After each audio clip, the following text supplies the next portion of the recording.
আমার নাম রাহুল ভাটিয়া, আমি পেশায় একজন ইঞ্জিনিয়ার। আমার প্রশ্নটা হলো, পবিত্র কোরআনে সূরা হজের ৪৭ নম্বর আয়াতে আছে, বলা হয়েছে তোমার প্রতিপালকের কাছে একদিন তোমাদের হিসাবে 1000 বছরের সমান। এছাড়াও সূরা সাজদার 5 নম্বর আয়াতে আছে তোমাদের প্রতিপালকের একদিনের পরিমাপ হবে তোমাদের হিসাবে 1000 বছরের সমান। এরপর সূরা মারিজের 4 নম্বর আয়াতে বলা হয়েছে ফেরেশতা এবং রূহ আল্লাহর দিকে ঊর্ধ্বগামী হয় এমন এক দিনে যার পরিমাণ পার্থিব 50,000 বছর। তাহলে একদিন সমান কত হবে, 1000 বছর না 50,000 বছর আল্লাহ তাআলার কাছে? আপনার নাম রাহুল, তাই না? জি। আপনি তো গতকাল সৃষ্টির 6 দিন নিয়ে আমাকে প্রশ্ন করেছিলেন। মাশাআল্লাহ, আপনাকে ভালোবাসি। আমিও আপনাকে ভালোবাসি। এখন আপনাকে বলি, ইন্টারনেটে দেখবেন এগুলো খুবই কমন প্রশ্ন। আপনাকে এগুলো জানার জন্য বিশেষজ্ঞ হতে হবে না, আপনি ইন্টারনেটে চলে যান, ইসলাম বিরোধী সাইটগুলোতে এরকম অনেক কিছুই পাবেন। আমি শিওর যে ভাই রাহুল, আপনি বোধহয় পুরো কোরআন পড়েননি। পুরোটা পড়িনি। আমিও জানি। এটা ছাড়াও আমার আরো প্রশ্ন আছে। সরি, আমি আরো কিছু প্রশ্ন করতে চাই, তবে আগে এটার উত্তরটা জানতে চাই। তাহলে দেখছেন, আপনি যদি সত্যটা জানতে চান, প্রথমে আপনাকে আসল উৎসটা পড়ে দেখতে হবে। যদি খ্রিস্টান ধর্মকে জানতে চাই আর খ্রিস্টান বিরোধী বইগুলো পড়ি, তাহলে আমি এক পেশে হয়ে যাব।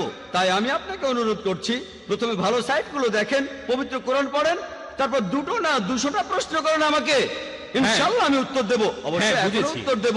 ওকে। তবে আমি দাওয়ার কাজে নিয়োজিত, এটা বুঝি যে লোকে ইসলাম বিরোধী সাইটগুলো দেখে, প্রথমে সেখানে নেগেটিভ পয়েন্টগুলো দেখে মেনে নিয়ে ইসলামের বিরুদ্ধে চলে যায়। ইসলাম সম্পর্কে জানতে হলে ভালো সাইটগুলোতে যান, এমন সাইটে যাবেন না যেমন অ্যানসারিং ইসলাম। এখানে আমি একটা কথা বলি, আপনার উত্তরটা দিচ্ছি, সমস্যা নেই। না, যেটা আমি বলছি, আমি আসলে আধা ঘন্টা ধরে ইসলাম সম্পর্কে ভালো কথা বলতে পারবো। আমি এখানে একেবারেই নিরপেক্ষ। আমি উত্তরটা দিচ্ছি, এটা নতুন প্রশ্ন না, এটা নতুন না, এই প্রশ্নের উত্তর অনেক আগে দিয়েছি আমি সবকিছু রেফারেন্স দিতে পারি। মাশাআল্লাহ ভাই, আপনি প্রশ্ন করলেন যে কোরআনে 2টো জায়গায় আল্লাহ বলেছেন একদিনের সমান হলো 1000 বছর, আরেক জায়গায় সূরা মারিজের 4 নম্বর আয়াতে উল্লেখ করা হয়েছে আল্লাহ তাআলার একদিনের সময়কাল হলো 50,000 বছর। এটা কি পরস্পর বিরোধী নয়? এক জায়গায় বলা হচ্ছে 1000 বছর, আর এক জায়গায় বলা হচ্ছে 50,000 বছর। আরবি ভাষায় এই শব্দটা হলো ইয়ম, এই শব্দটা হলো ইয়ম। ইয়ম। এখন ইয়ম এর 2টো অর্থ আছে। একটা অর্থ হলো দিন, দিন দিন 24 ঘন্টা একদিন। অন্য অর্থটা হচ্ছে একটা সময়কাল, একটা যুগ। এটা যে কোনো একটা সময়কাল হতে পারে। তাহলে ইয়মের একটা অর্থ হলো দিন, আরেকটা অর্থ হলো একটা সময়কাল।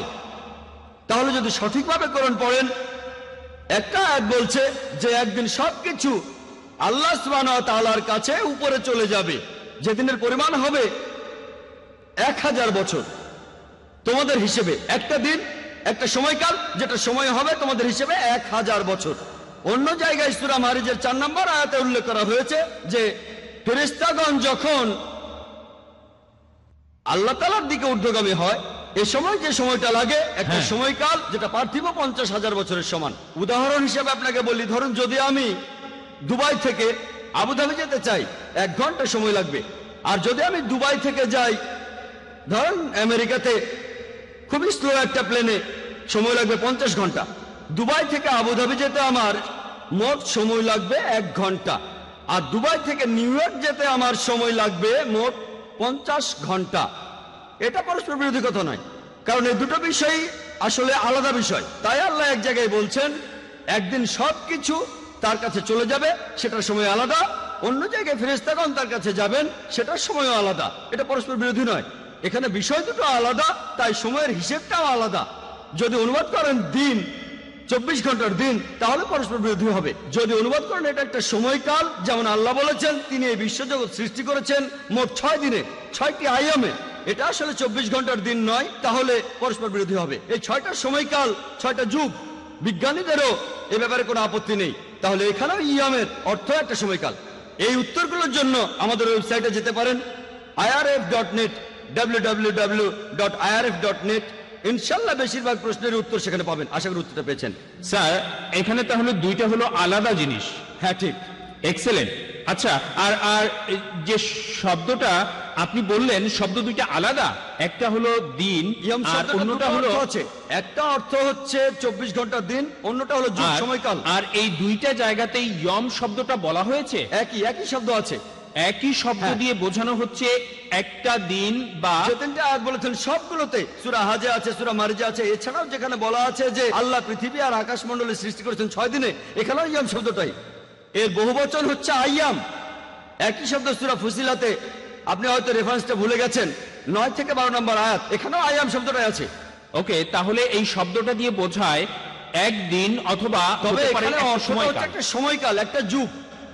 আচ্ছা, আর এই সময়কালটা হতে পারে, সময়কাল হতে পারে 1 ঘন্টা, হতে পারে 10 ঘন্টা, হতে পারে 10 বছর, হতে পারে 1000 বছর, 1 কোটি বছর। আর আর এই দুইটা আয়াত আসলে আলাদা বিষয়ের কথা ঠিক। বলছে।